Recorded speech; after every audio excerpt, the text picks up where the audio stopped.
You've seen all the glitz and glamour of pageants, but not what goes on behind the sash.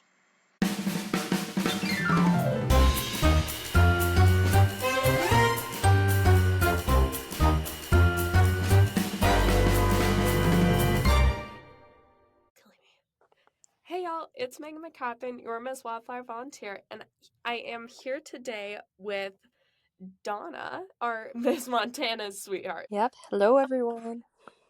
My kids got me sick, so I'm like a little bit stuffy, and my brain's also like a little all over the place, so apologies for that, but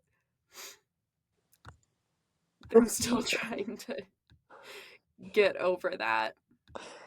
I love him to death, but my goodness. Okay, so getting started with like a couple of just kind of basic starter questions. What is your serve project? Mine is called Fighting Autism Misconceptions with Hula Hooping Sessions. So I am a talented hula hooper. That's my talent for the pageant. And I've utilized it as a way to take a new and like unconventional approach to autism advocacy where I attract people, I do hula hooping contests, do different events with hula hooping to be able to talk to people about autism and really build allies for autism. Yeah, that's super awesome, honestly. Yeah, thanks. Yeah. So, why did you choose the Miss Montana Volunteer and the Miss Sweetheart Volunteer organizations? Yeah, so I entered Miss Montana Volunteer almost super last minute.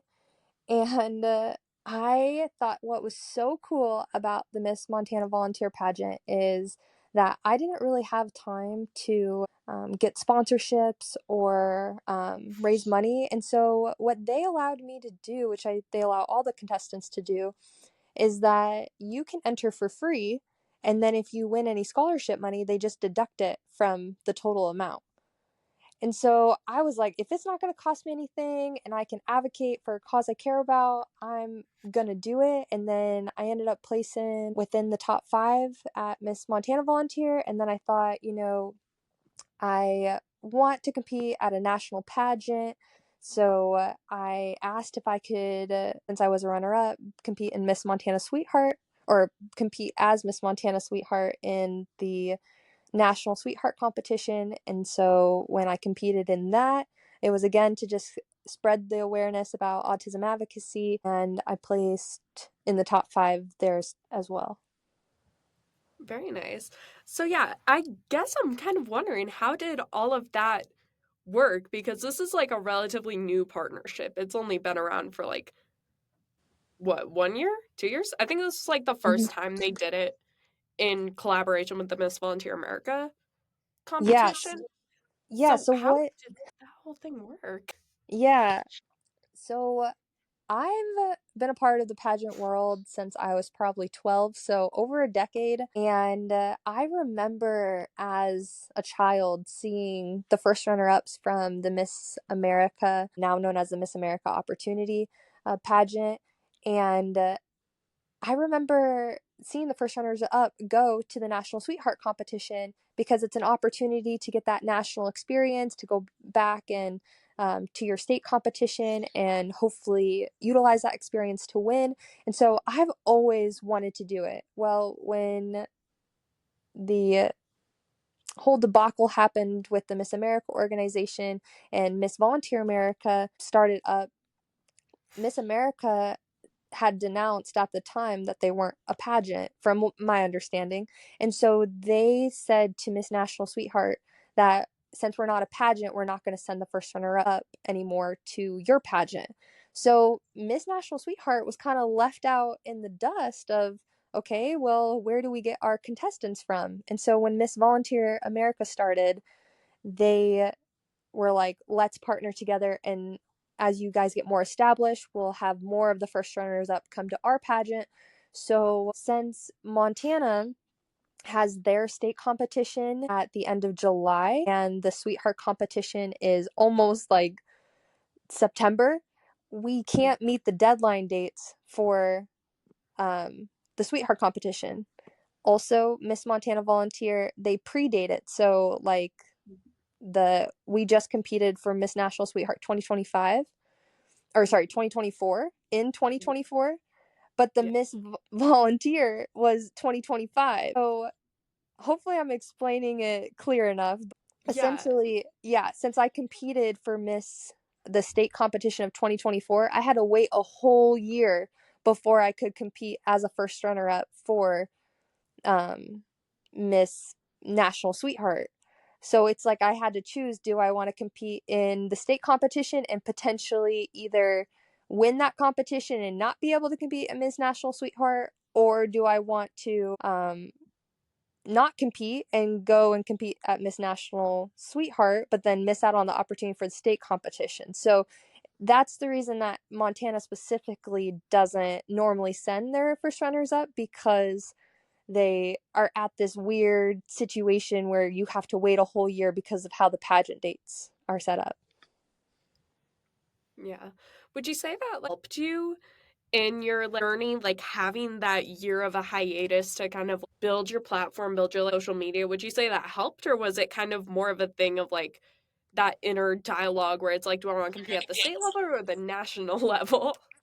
Yeah. I think it absolutely helped me get really clear about my platform, get really clear about why I'm doing it, what I'm doing it for, and then to go into Miss National Sweetheart, I felt really confident in each of the phases of competition, and I think that's what really helped me to make it into finals in the top 5. So I am really glad that I did it, just because of being able to reach more people with my platform. But then I think it was really unique to be able to compete against different states and hear about their pageants and what they do, and kind of have a different group of pageant competitors being able to talk with one another, and being able to see like all the state sweethearts they've gone on, and most of them have won. Like Miss Rhode Island just won her Miss Volunteer Rhode Island, Miss Alaska just won. So being able to see that transition is also really exciting. Yeah. No, that's super awesome.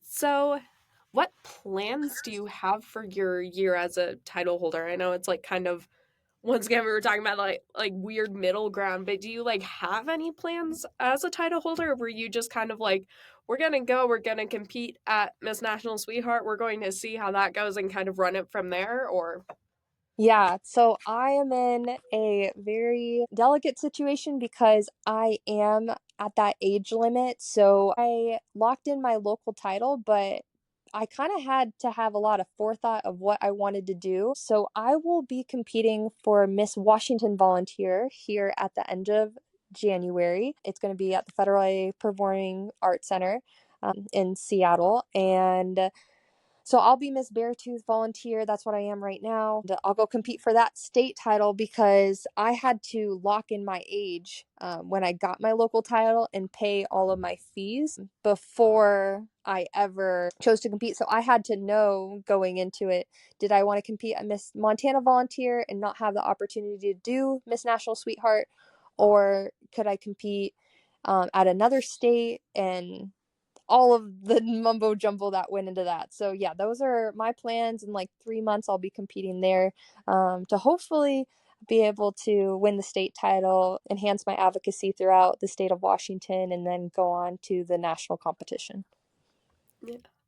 That's super exciting. Way to go. Awesome. I'm Yeah. like so excited for you. I'm going to have to keep track of everything. It's kind of difficult, especially in like 3 months. I'm going to be moving, but I'll try to keep Yeah. I try to keep everybody like in line with what I have going on, but it's difficult sometimes. No, I think it was so awesome that you kept up with me and was interested in how the Montana Sweetheart and what I was doing and how the competition went. I thought that was like super awesome to just kind of see that sisterhood from the state competition. Oh my goodness, yeah. No, I thought that was super awesome. I was even asking Jan like during this last cycle, I was like, hey, how does that work? And then I was like, oh wait, hon, I might just be able to ask Donna. And here we are. I'm asking you. So Yep. Yep. It was, I think I think being like having done quite a few pageants and knowing like kind of the ins and outs. I think that's what made that experience really great for me, because I felt like I went into the competition having a really solid idea of what I wanted to do and being able to communicate that. So I think that it's makes sense if you're one of the top 5 to 100% go, because it's like you've shown that you have a very clear idea of what you want to achieve during your year. You can communicate it. So I definitely think that anybody within the top 5 should be able to go for any state. Yeah. No, for sure. So, what was your favorite part of pageant week, either at the state level or the national level? Like, Well, I loved the fact that competing in Miss Montana Volunteer gave me the opportunity to compete at Miss National Sweetheart.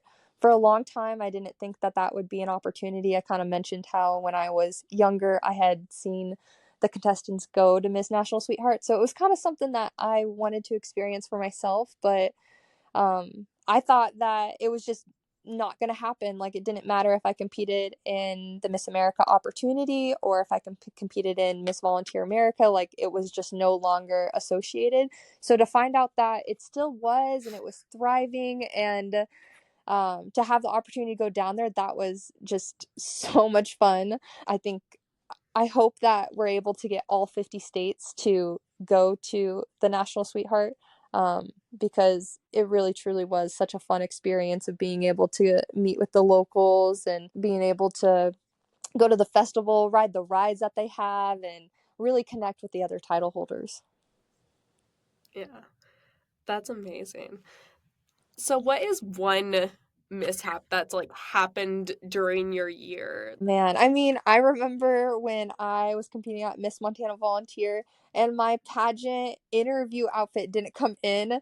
So I was scrambling to put together some outfit. And I remember all of the different women were like trying to give me advice of what looked good and what didn't. And I think that just kind of goes to show, like, when things don't go well, that it's okay, and that there are a lot of women there who are willing to let you borrow things or like give you advice on what looks good. I thought that was super random, of like, I had ordered that literally 3 months out, and it just like, I don't even know what happened, but I ended up getting it like 2 months after the pageant, so it took like 5 months to get here.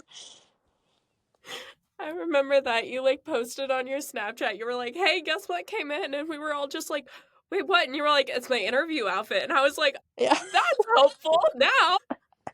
I know. And I did get to wear it for Miss National Sweetheart, and I was the overall interview winner for the national pageant. So that was like a full circle moment of like, oh my gosh, I went from feeling really terrible about my interview on the state level, not even having my outfit, and then, going to the national level and utilizing that outfit, wearing it, and doing well there too. Yeah, that's honestly, that is like a perfect full circle moment. That's so insane to like think about. Yeah. Yeah, going back to like the borrowing thing, I think that's something that nobody else ever really realizes that goes on behind the scenes and in the dressing rooms. Like, we are all borrowing each other's stuff. Like, pretty much every single one of us used, who was it? Was it Shay that I think Shay brought the butt glue, the like Elmer's Yeah. spray on butt glue that we were all using backstage. Elmer's, yeah, spray. My gosh, this stuff was dangerous, like ripping off skin. I know, it was so insane. I literally, like, when I competed this last year, like, nobody had it. Like, me and Gay were the only two who brought butt glue, Uh-huh. and neither of us brought the Elmers.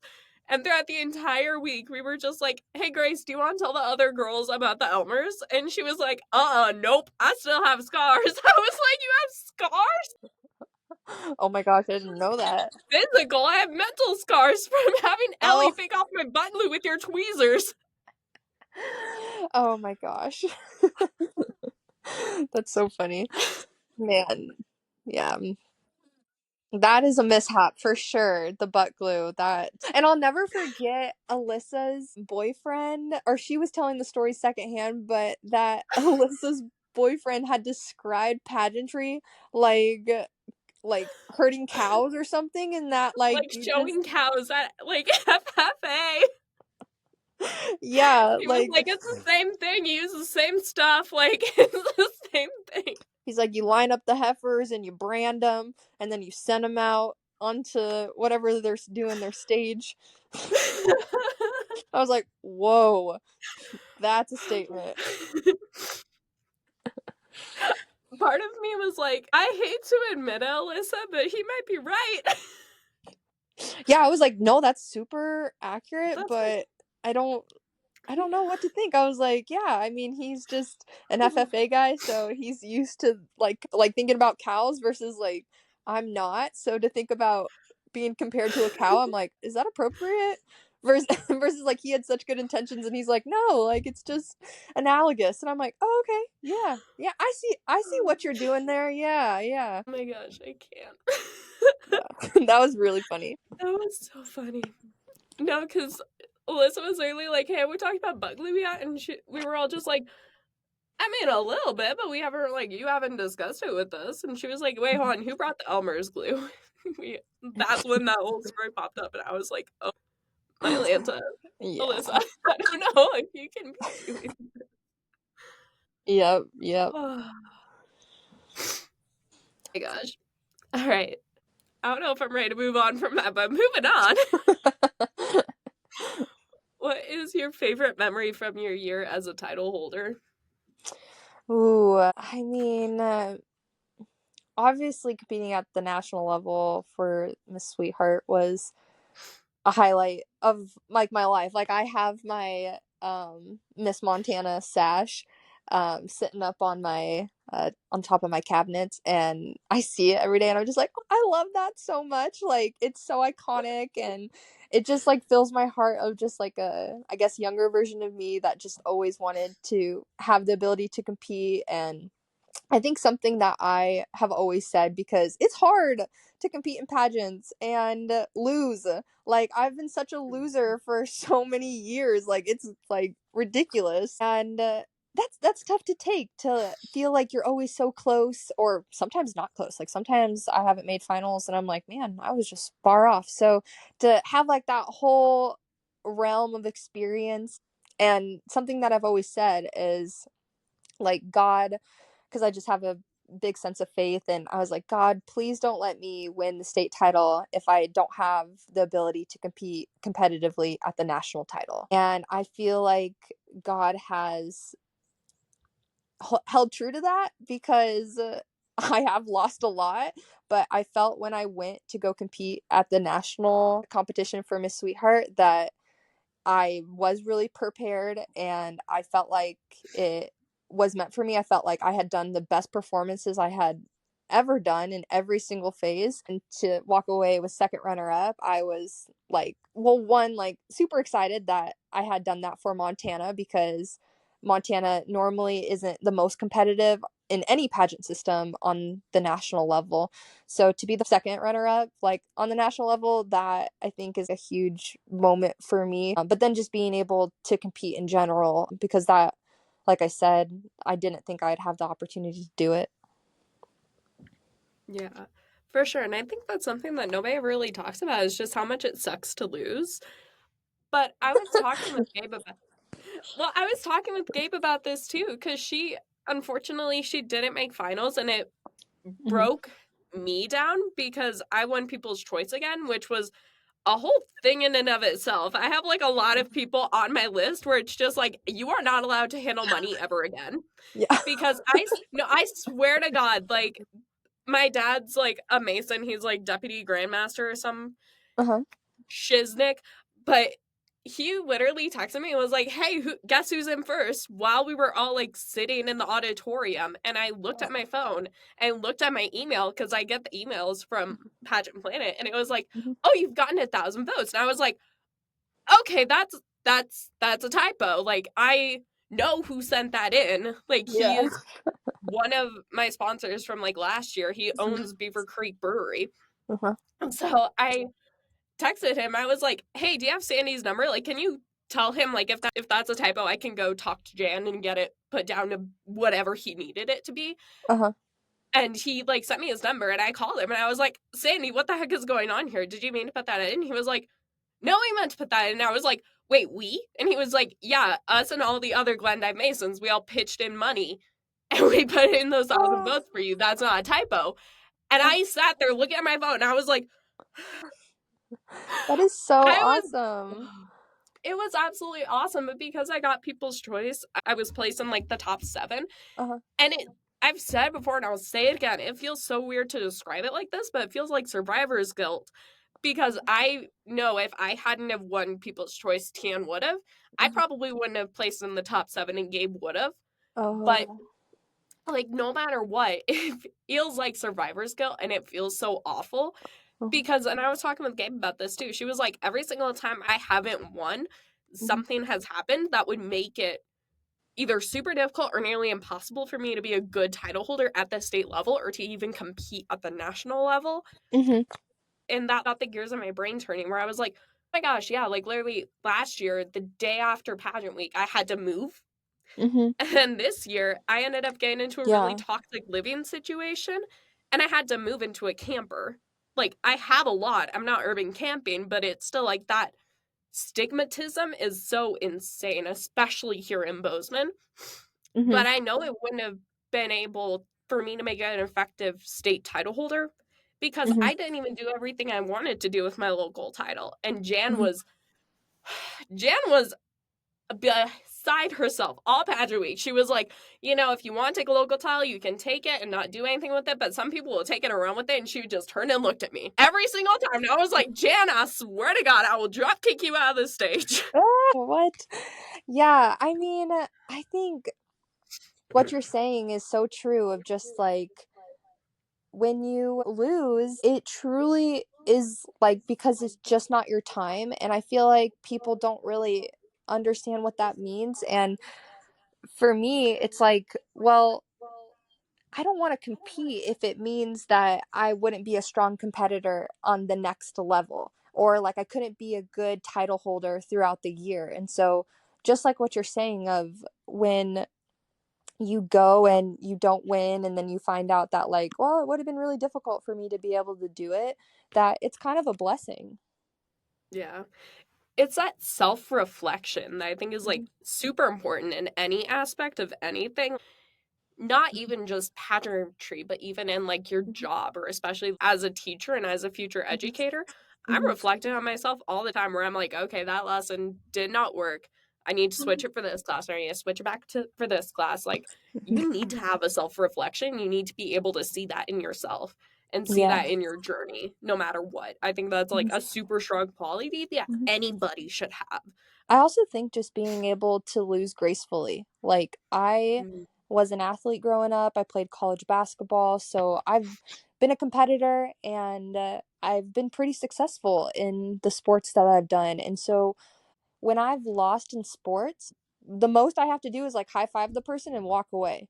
Like, that's it. Or like shake their hand, walk away.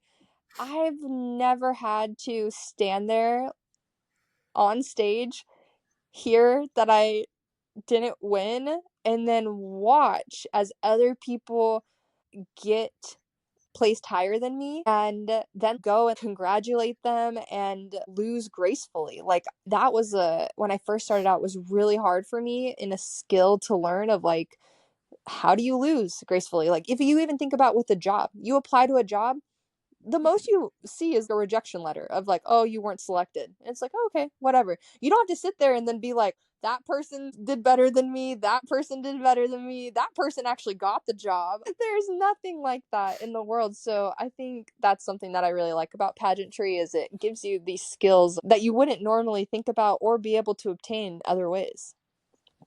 Yeah, no, for sure. And I think that's also what's like really awesome about, I don't want to say like Miss Volunteer America as a whole, because I know there are some state pageants who do it like over a weekend or over a very shortened period of time. But I think that's what's really awesome about the Miss Montana volunteer system is because you're there all week. Like you are rooming with these girls, you are spending day and night with these girls. Like you grow that sisterhood and you grow that bond before you even know who's going to win. And there are times where you see somebody competing on stage and you're like, they're going to place higher. Then you already know that they're going to place higher because you can see from the wings, you can Mhm. see how strong they are, and you know that the judges can see that too. Yeah. But Which is like such a good skill to have. Like I always say, if you can see it in somebody, that means you can do it.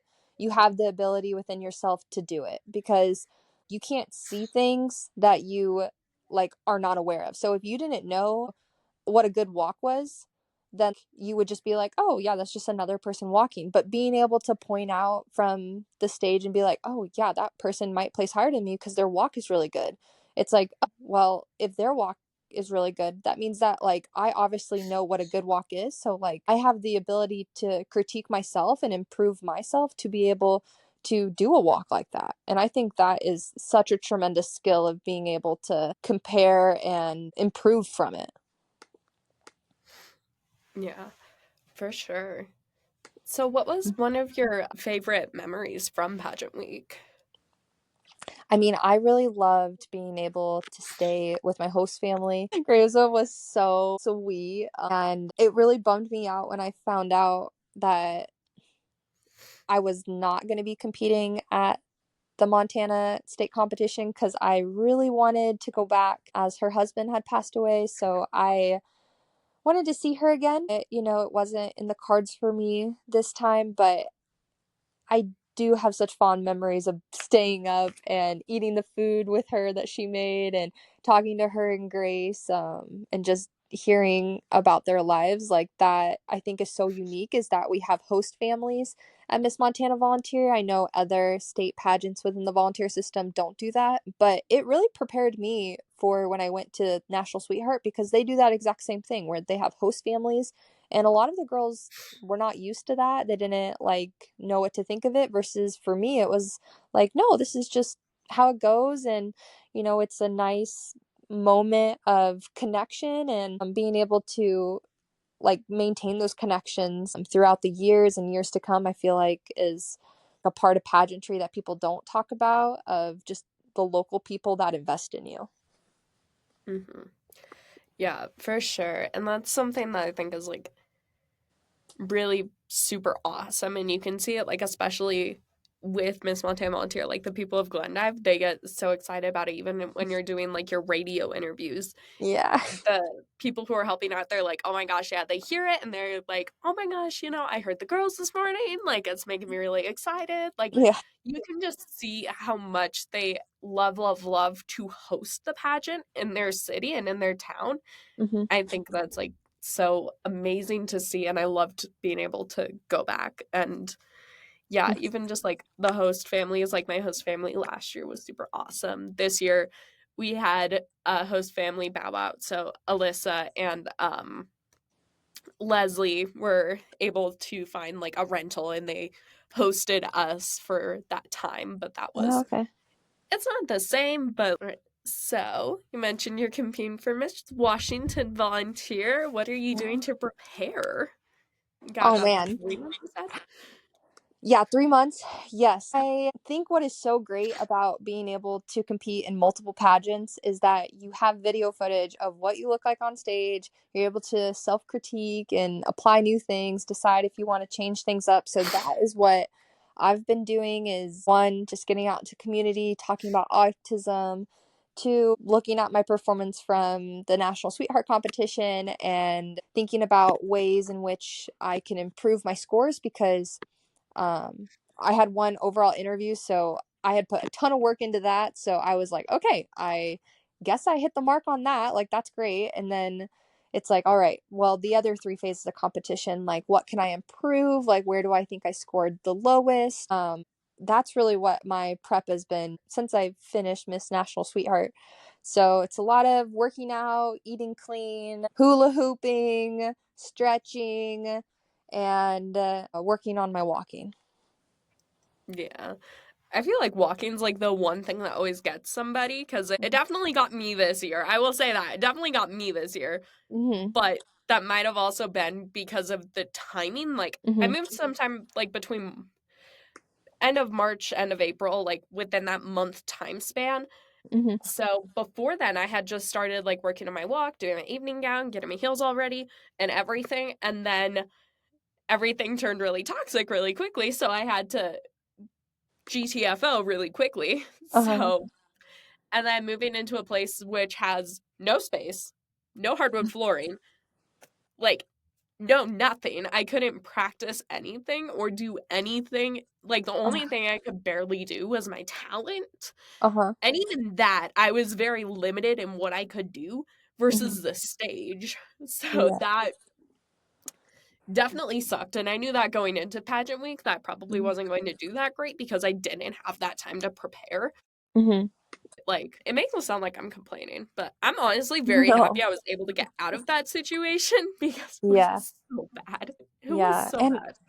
yeah, well, I'm sorry that it was so bad, but I am glad that you're able to get out of it. And I definitely agree that when life is hectic, it is hard to compete in a pageant. And sometimes it's a blessing to be able to have the experience but not have the title, because it's just more ability to improve. I always call it like experiential learning, where you just go out, you try it, and you see where you're at, and then you're like, okay, well, I tried it and this is how it went, and ultimately I'm sure you're able to have at least some scholarship dollars. And if not, it at least sounded like that you're able to show that you're very marketable for people, in that you were able to win People's Choice 2 years in a row, and like be able to get people to donate for you. Like that's such a desirable quality as a title holder. So it's like you, although didn't walk away with a crown, you now have 2 years of experience of being able to say, I am able to fundraise because I've been able to win People's Choice 2 years in a row. Like I'm able to get people behind the cause and donate money. Like that is such a good attribute. So I think that there's a lot of positive come with it. And I think the last thing I want to say is that I completely agree about the whole space, because I live in rural America, town of like 1,000 people. I've also lived in towns of like 200 people, and it is hard to find a place to practice walking. I feel like I'm always practicing like on concrete outside. Like it's snowing here, and I was like practicing like on the track at the high school, like just walking around on the lines. Like I probably look insane, but I'm like, I am committed to being able to advocate statewide through the organization, and I gotta practice my walking. So if it means 20 minutes I'm out there walking around the 400-meter track in the high heels, like that's what I gotta do, because not all of us have the luxury of having dance studios or even gymnasiums. Like the school, there's no local school here. Like you have to drive 45 minutes to get to the school, so it makes it difficult to be able to have a good space to practice in. Yeah. That's like the one thing I'm excited about for my student teaching. Because I'm still, as of right now, when I'm recording this, I'm still planning on competing and just being like, I just graduated. We're still looking for a job. We're doing this. Like, or if I am able to get a job or whatever the case may be, I'm very much planning on using that to my advantage, where I'm just like, hey, I'm student teaching. Can I just borrow your gymnasium like a Yeah, night a week or something? yeah, definitely. But yeah. So, ricocheting off of that, what was one difficult part of pageant week for you? I think things not going as planned. I have a very difficult time being able to let things go or move on, because in my mind I prepared for it to go one way, and then when it like completely flopped, it's not like it even, oh, I just didn't do as well as I hoped. It was like, oh no, like this is the worst interview I ever have had. I completely bombed it. Like I walked out of the interview at Miss Montana Volunteer holding back tears, because I just knew that I had totally botched it and I wasn't gonna win. Like I remember them asking me like, "Oh, how'd it go?" And I was like, "Good." And then I walked like 10 steps, and it was just tears like started flowing, because it just wasn't great. And I remember other people talking about their interviews and them having similar experiences, and like that made me feel better, but it was still hard to know that you put so much prep, so much time, and at the time I thought it was in fact my last year, because I was 26, to compete. So to think that this dream of mine had an end date, like a hard end date, and I wasn't going to achieve it, like that was a hard reality to face. And then, I mean, I always like to be positive, so it's like, well, and then God helped me out, and somehow I get to compete again, and so it's okay. But yeah, I mean, that's really difficult to put so much prep into something and then have it not work out and feel like you could have done more. Like that's just a gut-wrenching feeling. Yeah, for sure. And I feel like I'm speaking for like every title holder ever at this point, where I'm just like, there is always one or two questions that you walk out of your interview and you're like, mother trucker, I have the perfect answer to that question. Why didn't I answer it the way I wanted to? Like in this moment, 10 minutes later. Yeah, exactly. Yeah. Ugh, that's Every time, man. Like it tough. just Yeah. like Oh, so it's like, okay, you can it's work that to improve it self-reflection, when you man. have more time to prepare, you know what the steps are. That's good. It sucks when you're like, for example, Miss Missouri, she was first runner up at Miss National Sweetheart, and she's been runner up, I think she told me like 4 times, 5 times, and then I got second runner up, and then she was first, and then Miss Alabama won, and our stations were right next to each other for the finals, and she walked in and was like, this is just a joke at this point. Like, what have I done to just be first runner up this many times? She's like, it's just a joke. And I was like, that really stinks. Like that's a hard place to be, where you feel like you gave it your all. And she wasn't a top scorer in any of the categories, but she was consistent enough to beat me, who was a top scorer in one of the categories. The fourth runner up, Miss Tennessee, she was a top scorer in talent. So it's like she was really consistent in how she scored and everything, but wasn't the best of any of them. So it's like that's a really tough place to be. So I think it's much better to be in a place where you're like, I did the best that I could, but I can name like 3 or 4 things that I can do better. So like, okay, I at least know what to do versus being like, what the heck is happening? Yeah. No, for sure. All Yeah. right. Next question. What is the one, or I should say, what are more of the funniest things that happen during pageant week? Because there's a lot of crap that goes on that you can look back at. You can just laugh your ass off. Yeah, man. I mean, I feel like Grace was super funny. Like I remember her always cracking jokes, and I remember you also, like your mannerisms, some of the things that you would say. You cracked me up one time, like I don't know if you remember this, but what had happened was the teens were out on stage and they were walking or practicing, and we had swimsuit coming up to go practice on stage, like full out, like in our swimsuits and heels. And you had already gotten ready. So you were like, oh, like I'll go help out the teens. And so I was sitting out in the audience just chilling. Like, I don't even know why I was out there, but I was just sitting out there, and I just see you in your swimsuit walking next to this teen, like I don't know what, but it was just so funny because it's like I I don't know, like this like picture, like screenshot and moment, if they didn't know we were competing in a pageant, they would be like, why is she just out there in her swimsuit? Like, Oh my gosh. No, that's kind of funny too, because like this past year, like I was helping out with like the preteen and the Limas because they were practicing their opening dance. So I was just like out there on stage by myself, like doing the first part of the opening number, like by myself until the Limas and the preteens walked on, and all I hear from the wings is just like, yeah, Megan, go, Megan. I was like, y'all are the best cheerleaders. Can I have you for like every test I take ever?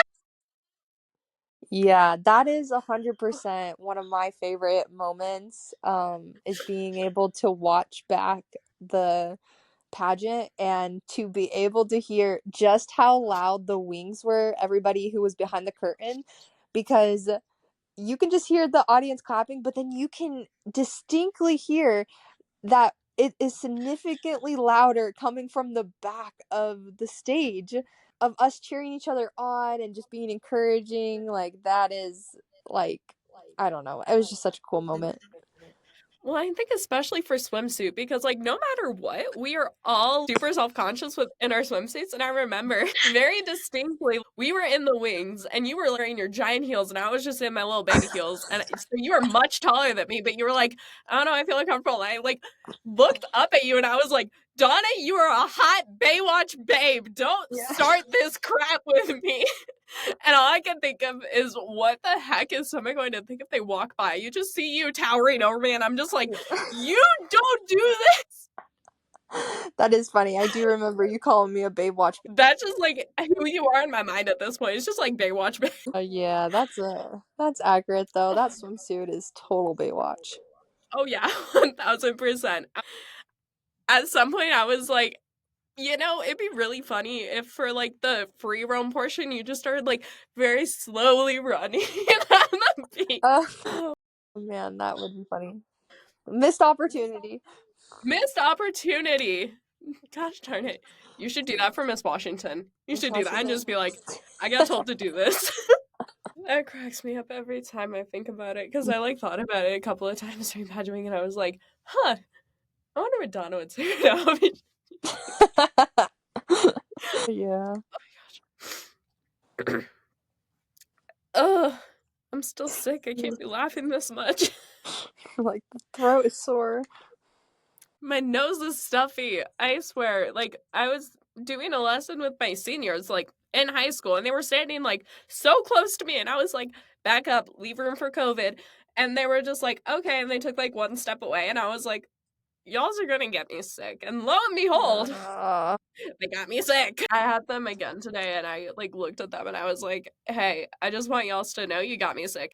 And they all just went, like, ooh, like, sorry, Miss M. I just heard a course of like sorries from across the classroom, and I was like, Oh. yeah, you better be sorry. I've been fighting this cold all weekend. Oh my. They felt so bad, but I was still just like, see, this is why you gotta leave room. When I'm standing up here, that should be on a sticker. I should like put that sticker on my laptop and just be like, leave room for COVID. Yeah. So I don't get sick from my kids again. Yeah. Oh my gosh. Okay. Last two questions. First one is, what advice do you have for those who are thinking about competing? I think prepare, because there's a big difference between being a competitor and being a title holder. Title holder, you can have a great tenure of service, you can do so much for your community, but to really step up to that next level, you got to be a competitor. And so they're completely different phases of preparation. And I also think don't be afraid to compete. I think I've always loved pageants. Like, I grew up loving them. I always wanted to do them. So they've always been a part of my life, but I've seen negative connotations about pageantry, negative stereotypes, and I think I notice when I recruit people that they are apprehensive because they don't know if it's societally acceptable to like pageants. And what I always say is that it's an extracurricular activity.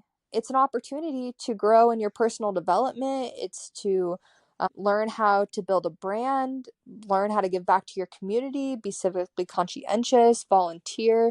Like, it's to help you grow as a person and to learn how to live intentionally. And I think that's a part of the reason why, like, I personally have considered the toying with the idea of being like a pageant consultant or a pageant coach, because like I am here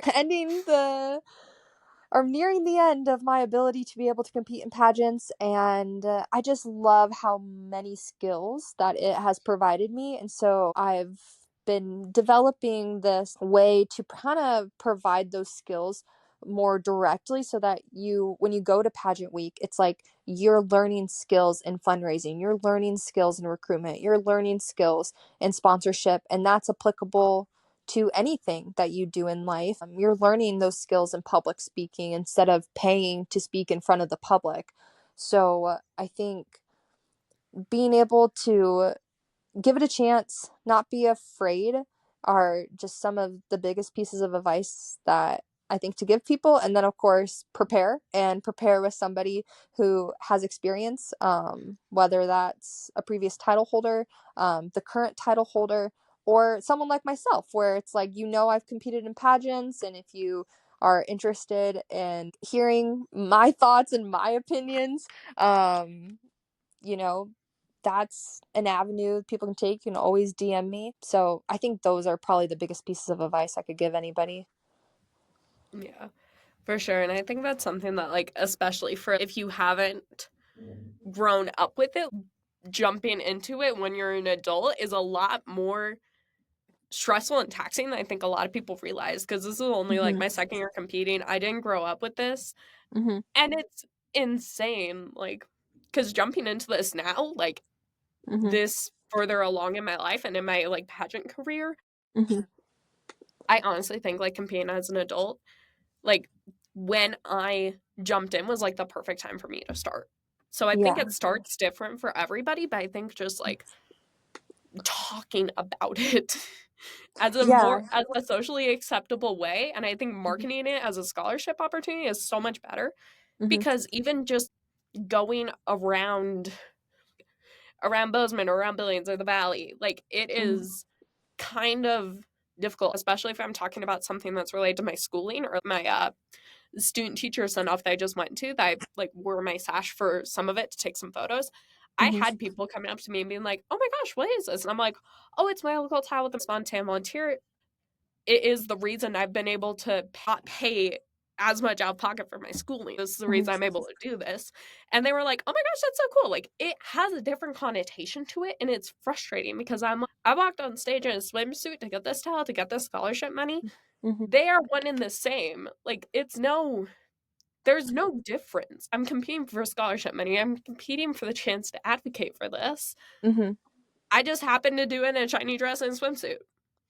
Yeah. And I think that's a lot of times what's hard for people is they don't understand what pageantry is. And I think that's a part of the reason why I've want to be a state title holder and want to be a national title holder, is that I really want to be the representative to go out and help other organizations on the state level be able to provide their contestants wording for how do you explain pageantry to someone who has no idea about it. How do we market to the general public to get them excited about pageantry or get them involved in pageantry or want them to be a donor? Like, how do we market them? How do we talk to them about it? And I think because I have so much experience, one, just in pageantry, and two, I work in a male dominated field where I'm the only woman at my current station. And I have to, if I talk about pageantry, it's like I have to know how to talk about it with that audience and being audience focused and tailoring the message for the audience. I feel like that's not skills that are directly taught within our programs, but they can be. It would be pretty simple, in my opinion. And so I think that's a part of my motivation to go and continue competing, even though, I am. Some people are like, "You're so old, like you're at the end of the age limit." And I'm like, but it's not about an age, it's about an organization, and it's about loving the opportunities and wanting to give back and wanting to really see the organization grow and flourish. And that's why I'm doing it again. And I hope that this time it works out and I can really implement some of my ideas. And if it doesn't work out, like, that's okay. I think that like I have mentioned already, that I would like to do the pageant consulting or potentially pageant coaching to still give back. Like, I don't think pageantry won't, like, I don't think there'll ever be a time where pageantry won't be a part of my life. I definitely don't think so. And there's always different categories too. I think there's different systems for different people, and you kind of just got to figure out where your niche is. Or niches. Yeah. I think that's how you say that word. Yeah, niche.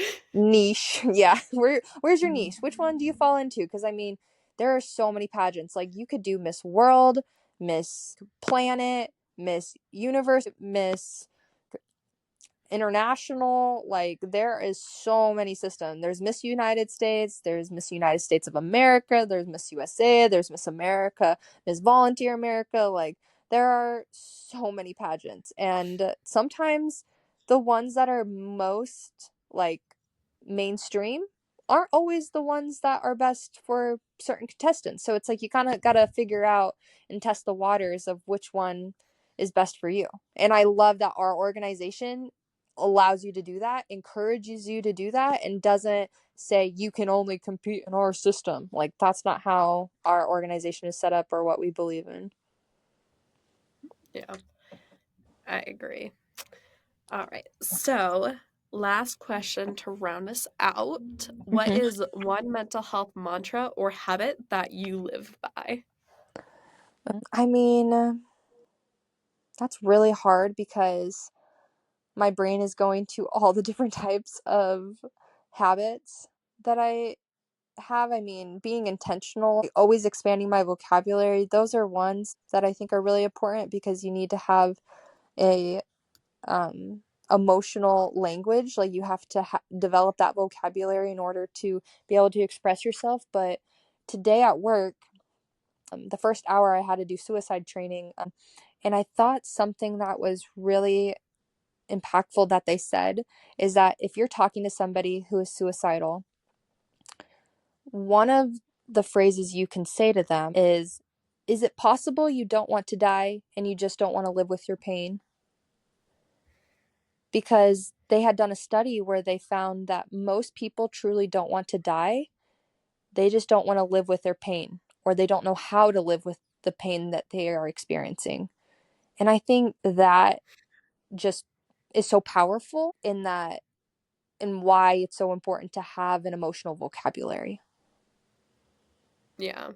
Well, and also coming from somebody who's like attempted suicide 3 times now, Mm-hmm. it is like something really difficult, like especially growing up in a more rural part of Montana where nobody ever really talked about it. Mm-hmm. It is something that like you aren't given that vocabulary to understand what's going on with you or to understand how to help yourself.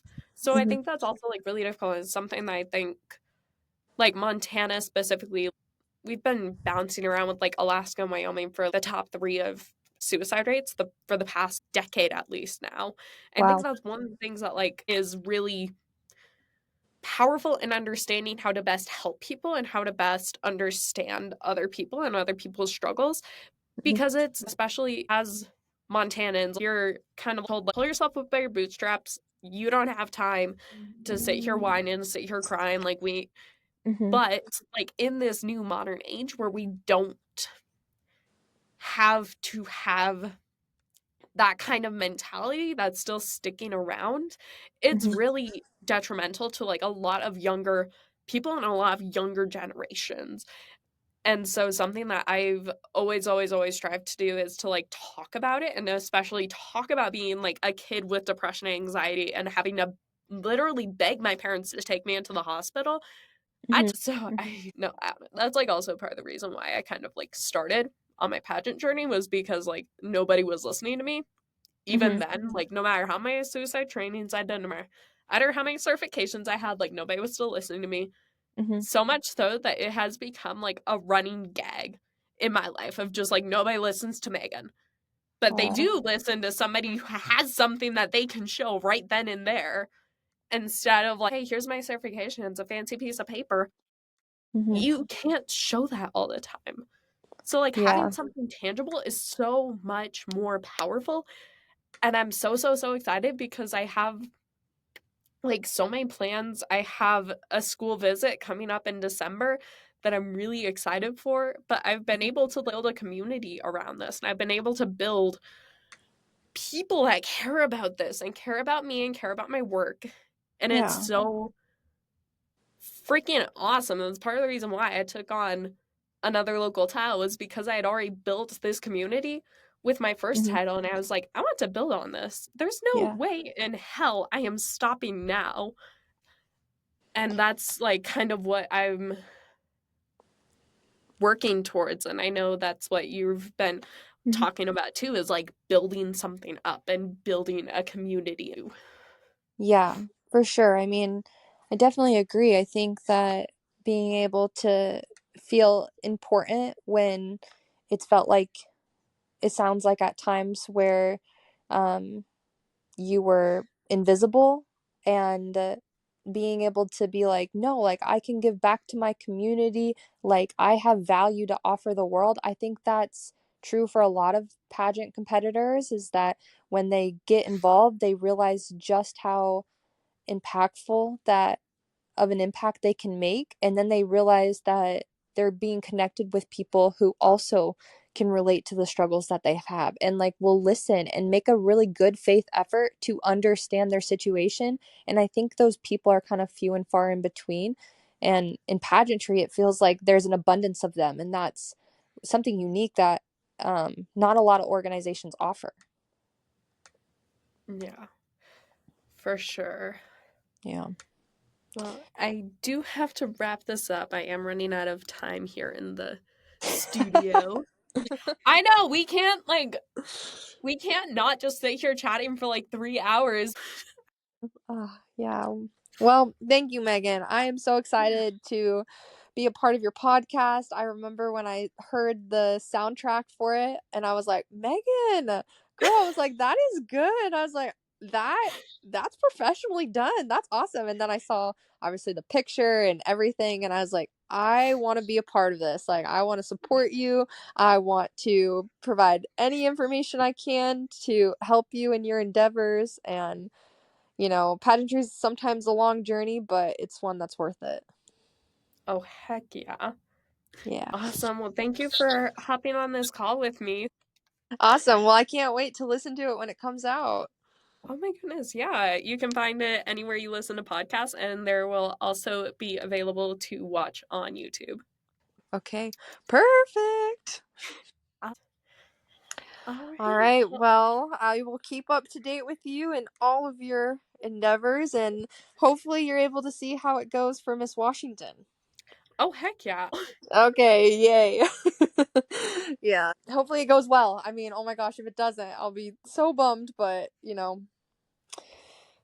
can never know. It's just dependent on what happens. Yep. Well, no matter what, win or lose, I'm still your biggest fan, Baywatch babe. Oh, see ya. I will see you later. Bye. Bye.